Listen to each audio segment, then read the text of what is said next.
Ranked 10th, John Deere 4450, 1988, the tractor that refused to fade.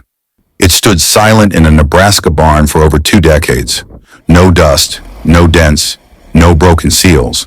Just a single name across the hood, John Deere 4450. At first glance, it looked like a machine any Midwest farmer might recognize. Green paint, yellow wheels, the boxy silhouette of a tractor from another time. Nothing extravagant, nothing rare. And yet, in 2013, one such machine shattered expectations at auction, selling for $70,750. A record-setting price for a model that had been built by the thousands. But the price wasn't about horsepower. It wasn't about innovation. It was about condition and legacy. Built between 1983 and 1988, the 4450 was never designed to be legendary. Its role was practical. A mid-range row crop tractor with a 7.6-liter 6-cylinder diesel engine, producing roughly 140 horsepower. What it lacked in flash, it made up for in sheer dependability. Farmers across the U.S. used it day and night, year after year, in climates ranging from Dakota frost to Georgia clay. By the end of its production run, over 60,000 units had rolled off the line. More than enough to keep parts flowing and mechanics busy. But what made the 1988 units sold in Nebraska so extraordinary was not what it had done, but what it hadn't. Just over 100 original hours. No rust, no rebuilds, no history. A perfectly preserved relic of a machine meant to be used, not stored. It was as if time had skipped over it. Buyers at the auction weren't just bidding on steel, they were bidding on nostalgia, on memory, on a chapter of farming history that predated touchscreen displays and satellite guidance. One bidder saw it not as equipment, but as an inheritance. Another called it the last real tractor before the electronics took over. Even experts were caught off guard. Vintage appraisers noted that, unlike antique machines from the early 1900s, the 4450 wasn't rare in existence, only in untouched form. That paradox, standard design and museum condition, made it irresistible. Ultimately, this wasn't a story about power or performance. It was about reverence, about a generation of machines that did the job without complaint, and about one survivor that escaped the mud, the weather, and the grind, long enough to remind us what farming once felt like. John Deere 4450, not the strongest, not the fastest, but for one moment in 2013, it was the most valuable tractor of its kind ever sold. Ranked 9th, Advanced-Rumely Oil Pull 30-60, 1918, the machine that turned kerosene into power. Before diesel, before hydraulics, before farmers even had electricity in their barns, there was this, a beast of cast iron and steam-borne legacy, the Advanced-Rumely Oil Pull 30-60. Built in 1918, during the twilight of steam and the dawn of internal combustion, this tractor didn't just plow fields, it reshaped agriculture's entire fuel source. Not with gasoline, not with steam, but with kerosene, the cheapest, dirtiest, and most stubborn fuel of its time.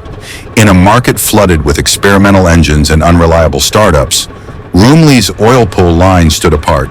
The 3060 wasn't merely large, it was a rolling refinery. Designed with a unique hot bulb vaporizer system, it could convert low-grade kerosene into reliable energy, even in the chill of Midwestern winters. This allowed farmers to operate longer, further, and more efficiently, while their neighbors struggled with fireboxes and steam gauges. Weighing nearly 10 tons and standing over 9 feet tall, the 3060 was a mechanical titan. Its engine ran slow and deep, less than 500 RPM, but it delivered a relentless 60 drawbar horsepower, enough to pull a 6-bottom plow across the toughest prairie soil. There were no creature comforts, no suspension. The wheels were steel, the seat was iron, and the controls were loud enough to terrify anyone not raised on the land. However, by 1918, machines like these were already on the verge of extinction. Smaller, faster, more maneuverable tractors were on the horizon. Oil pulls were expensive, hard to maintain, and monstrously heavy. Most were scrapped during the war or lost to rust on the edge of forgotten fields. Few survived. Even fewer survived in working condition. So when a fully restored Advanced-Rumely Oil Pull 30 to 60 hit the auction block decades later, it wasn't just a sale, it was a resurrection.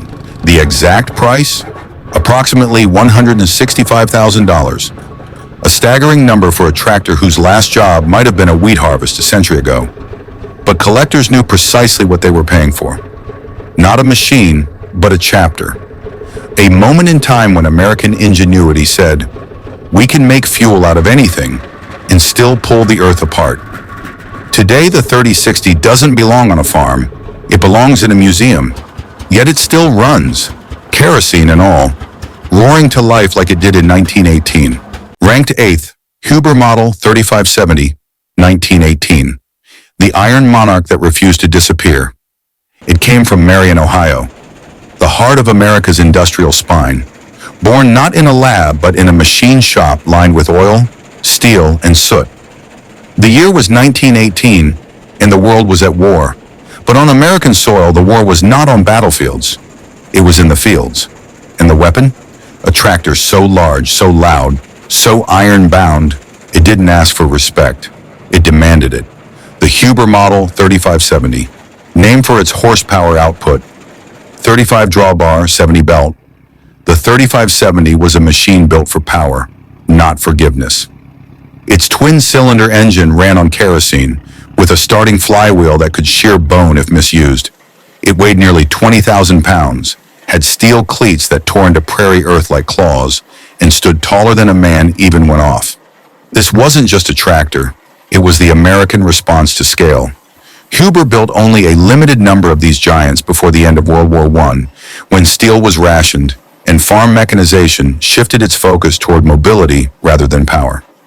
By the 1920s, smaller, more versatile tractors pushed aside their heavier cousins. The Huber 3570 faded from the fields, but never from memory. Decades passed. Many were melted down, left to rot behind barns, or buried under layers of rust and regret. Only a handful, reportedly 3 working units, are known to survive today. Each one a ghost of industrial ambition. Each one is a reminder that American engineering once chased extremes. So when a fully restored Huber 3570 appeared at a rare collector's auction in the early 2000s, the crowd didn't just show up, they stood still. No fancy bidding wars, no million-dollar hype, just a long silence. And then a hammer dropped at approximately $250,000, a price that stunned even seasoned collectors. What were they paying for? Not just the massive cast iron and brass, not even the flawless restoration. They were paying for survival, for the fact that, against all odds, one of the most dangerous, demanding, and awe-inspiring tractors ever built still breathed. When started today, by hand, with care, and with reverence, the Huber 3570 lets out a guttural growl that can be felt in the chest, not the ears. It's not just a sound. It's a signature. The sound of a machine that never wanted to be forgotten. Ranked 7th, County 1474 Short Nose, 1982. The rarest 4-wheeled titan of British soil. In the rolling countryside of England, tractors were built with restraint. Compact, agile, built for narrow fields and hedgerows. But in 1982, one British company decided to defy that norm. They took the body of a Ford TW30 and transformed it into something the countryside had never seen before. Massive, muscular, and shockingly limited. It was called the County 1474 Short Nose. And in the UK, no 4-wheel drive tractor ever became more mythical. County Commercial Cars was already known for its engineering experiments, especially its 4-wheel drive conversions on Ford tractors. But the 1474 was different. It wasn't just a conversation, it was a prototype for power, equipped with a 6.6-liter Ford engine pushing nearly 190 horsepower, 4 equally sized drive wheels, and a distinctive short-sloping nose. This machine didn't just plow, it prowled. Only around 25 units of the original short-nose variant were ever built. Most were lost, upgraded, repurposed, or dismantled over the decades. By the early 2000s, even county enthusiasts believed none remained in original condition. But then, in April 2022, something impossible happened. At a Sheffens vintage auction in the UK, a fully restored County 1474 short nose rolled onto the lot, its paint pristine, its frame untouched, its heritage intact.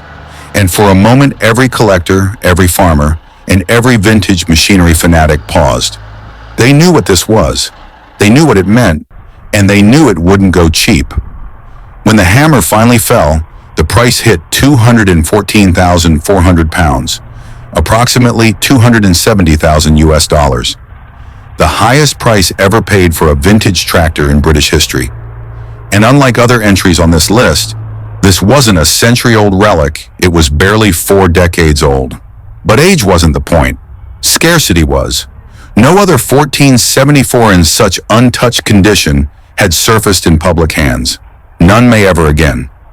Today, this short nose lives not in a shed, but in a showroom, polished, preserved, and protected. It isn't the largest or the most powerful tractor ever sold, but it is, beyond question, one of the most legendary machines to ever wear the Union Jack on steel. Ranked 6th, Ivel Agricultural Motor, 1903, the tractor that started it all. Before there were giants, there was this. No steel cleats, no diesel roar, no towering frame. Just a narrow chassis, a single-cylinder engine, and a vision born not from Detroit or Chicago, but from the quiet countryside of Bedfordshire, England. The Ivel Agricultural Motor, first built in 1902 and refined by 1903, wasn't just another machine. It was the first production tractor in the world. And in 2019, one of the last remaining originals reminded the modern world of where it all began, by fetching 328,600 pounds, 420,000 US dollars at auction. Designed by Dan Albone, a British inventor and cycling enthusiast, the Ivel motor was a revolution that lay hidden in plain sight. Unlike the heavy, steam-driven behemoths of its time, the Ivel was small, air-cooled, and shockingly versatile. It could plow, it could run a threshing machine, and, unlike steam, it could be started by hand in minutes by a single man. At a time when steam traction engines required entire crews and long hours to operate, Albone's machine offered something almost unheard of in agriculture: independence. Weighing under 1 ton, powered by a lightweight petrol engine, and built with simplicity in mind, the Ivel could be used on small farms, in orchards, even in tight village roads, places where no steam tractor would ever fit. Despite its brilliance, production was limited. Only around 500 units were built before the company folded. Today, fewer than 10 are believed to exist, and even fewer are in complete working condition. So when a 1903 Ivel agricultural motor appeared at a Sheffens vintage auction, fully restored, with original parts and a complete operating system, collectors knew precisely what they were looking at. Not just history, Genesis. The final bid came in at 328,600 pounds, making it the most expensive vintage tractor ever sold in Europe at that time. Not because of what it could do, but because of what it meant. In every rumbling diesel engine, every satellite-controlled John Deere, and every AI-powered machine working the land today, the ghost of the Ivel agricultural motor is still there. Silent, modest, unassuming, but present. It didn't pull the most. It didn't last long, but it came first. Ranked 5th, Pioneer 3060, the iron colossus that refused to rust. It was never meant to be elegant. No polished fenders, no stylized grille, no need for comfort. The Pioneer 3060 was built for one purpose: to conquer the American prairie before it conquered you. Manufactured during the 1910s and early 1920s by the Pioneer Tractor Company of Winona, Minnesota, this machine weighed nearly 12 tons and stood taller than most farmhouses' porches. Its presence was brutal. Steel-cleated wheels, dual flywheels, and an open gear train that growled like a freight train in the wind. There was no suspension, no shield from dust or heat, just raw power and the nerve it took to sit behind the wheel. But for farmers working newly broken ground in the Dakotas and Montana, the Pioneer 3060 wasn't an option. It was survival. Its two-cylinder horizontal engine ran slow and deep, turning massive torque into steady motion, capable of pulling 6 to 8 bottom plows through virgin soil. With 30 horsepower at the drawbar and 60 at the belt pulley, it was a titan during an age when tractors still shared fields with horses. Yet while the Pioneer earned respect in the field, it suffered at the factory. Its production was short-lived. The company failed to scale and compete with rising giants like Rumely, Hartpar, and John Deere. Most of the Pioneer 3060s were scrapped in the following decades, victims of consolidation, wartime steel drives, and the march of modernization. Today, only around 14 examples are known to exist. So when a meticulously restored Pioneer 3060 surfaced at the pre-30 auction in Illinois, collectors didn't blink. They stared. Not because it was beautiful, but because it was whole, with authentic parts, period-accurate paintwork, and functional internals. This machine was more than just a display piece. It was alive, and the price reflected that. The final bid? $456,750. A staggering sum for a tractor that had once been abandoned in fields and fence lines. But that number wasn't just about rarity, it was about recognition. The Pioneer represented a particular chapter of American history. When the land was untamed, the machines were unforgiving, and every harvest came at the cost of bone, sweat, and iron. No touchscreens, no electronics, no forgiveness. Just a machine that did what it was built to do, and still can. Ranked fourth, International Harvester Mogul Jr. 1525. The engine that brought power to the people. It didn't roar, it thumped. Slow, steady, rhythmic, like a mechanical heartbeat echoing across the plains. This was the Mogul Jr. 1525, one of International Harvester's earliest gasoline-powered tractors. Released in the 1910s, it arrived at a pivotal moment in American agriculture. The decline of steam and the rise of machines that ordinary farmers could start, own, and maintain without a degree in engineering. In that transition, the Mogul wasn't just a product, it was a revolution on wheels. At first glance, it looked awkward. The engine sat high and horizontal, its flywheel exposed, its pipes raw and prone to rust. The frame was heavy, the steel wheels are unforgiving. But beneath the iron bones was a machine that could change a farmer's life. With 15 horsepower at the drawbar and 25 at the belt pulley, the Mogul Jr. could run a threshing machine, pull a harrow, or haul a loaded wagon, all on low-grade fuel and with minimal maintenance. Unlike steam tractors that needed crews, time, and fuel water stations, the Mogul could be started by a single farmer with a crank and a few ounces of nerve. That freedom, that shift from team to individual, changed everything. It was affordable, practical, and powerful enough to retire the horses. But as with all early machines, time was never kind. Many Mogul Juniors were worked to death, salvaged, or left to rust behind silos once larger models came to market. What survived were often shells, stripped for parts, or converted into lawn ornaments, which made what happened in 2012 all the more extraordinary. At a quiet estate auction in the Midwest, a fully restored Mogul Jr. 1525 rolled into the sunlight, complete with original parts, authentic paint, and its engine still ready to fire. It wasn't a replica. It wasn't a barn find. It was a living fossil.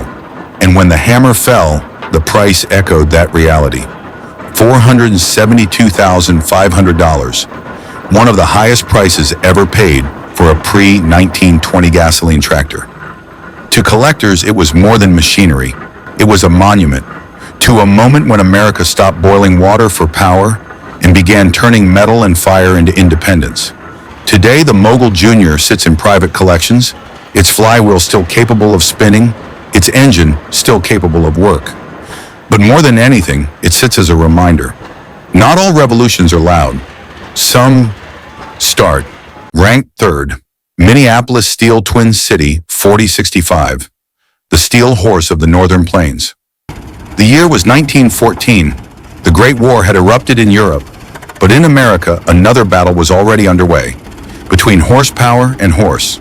And leading that charge across the northern plains wasn't a general or a politician. It was a hulking, iron-belted machine, the Twin City 4065, built by Minneapolis Steel and Machinery Company. This wasn't a tractor for orchards or gardens. It was a war engine for wheat. Weighing over 20,000 pounds and stretching more than 16 feet in length, the 4065 was one of the largest prairie tractors ever to roll off an American assembly line before 1920. Its purpose was singular: break virgin soil, deep and wide before frost set in. The name said it all: 40 horsepower at the drawbar, 65 at the belt pulley.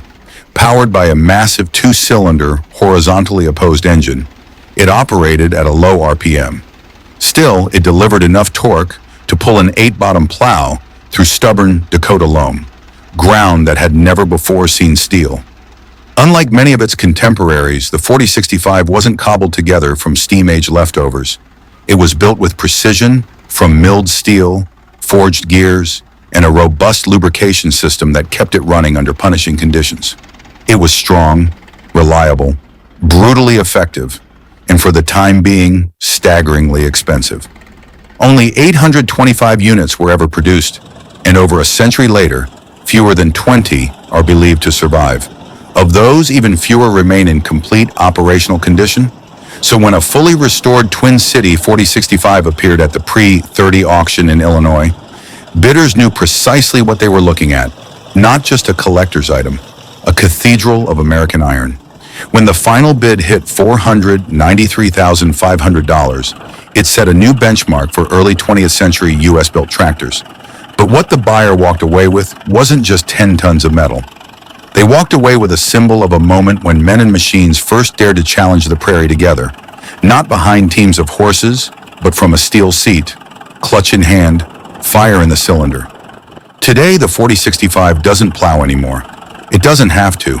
Its legacy was never just in what it did, it's in what it proved. That steel, when built right, doesn't rust. It remembers. Ranked second, 1910 Marshall Colonial Class C, the British Empire's iron giant. Long before tractors roamed American plains, the British Empire sought its answer to industrial-scale farming. Not a machine of convenience, not a machine of comfort, but a machine of command. And in 1910, that answer came in the form of cast iron and raw authority. The Marshall Colonial Class C. Built by Marshall Sons and Company in Gainsborough, England, the Class C was never intended for cozy countryside fields. It was designed for export, for the brutal heat of India, the wild terrain of South Africa, the raw, unbroken farmland of Australia. This was imperial engineering, forged not just to function, but to dominate across continents. With 60 brake horsepower, twin flywheels, a heavy-duty open crankcase, and riveted steel plating, the Class C weighed upwards of 20,000 pounds. It was capable of powering threshing machines, hauling freight, or tearing through untouched earth, often in conditions where roads barely existed. Its kerosene engine operated at low RPM, but produced staggering torque. The controls were unforgiving.